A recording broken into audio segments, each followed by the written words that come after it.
I'll say that when we went into this project, and I'll talk to about myself personally, I definitely thought we'd come out with this list of this is strategies of how you're going to talk to kids about these books. And Savitha and I, we've been trying to think about how to frame that. What we've really come to is that the reason I think it's so hard is because there's really no prescriptive way to do this. And um, even though I still want that so bad, but that's the thing is that I think what we found was that it was just really having conversations with people and becoming aware of the opportunities to have these careful conversations with children. I felt like was one of the biggest lessons we got out of it. I know, for example, one of the parents, she shared with me, she said, Sarah, to be honest, I looked at books. I never thought twice about, identity and all these things that you're noticing. And now I'm noticing them everywhere. And I said, wow, even if you don't yet know how to talk about it completely, I think it's just,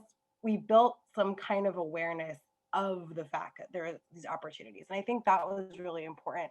The other big thing that I think really came to the conclusion of was that you just cannot have these conversations in one reading, right?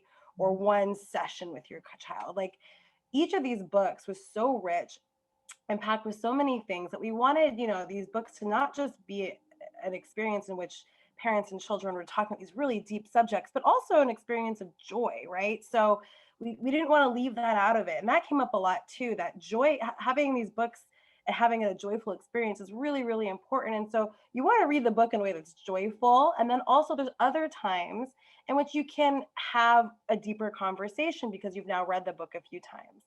And the last thing too, I think I really felt came up to the forefront was these books kind of serve as a foundation for further conversations, right? It's like a reference point. So now I have a book where I can talk about the papel picado. I can talk about, the issues that we're seeing in the book. Like, we see farm workers in a book, and now when we see them out when we're driving somewhere and we see a farm worker, we can talk about that and have that conversation.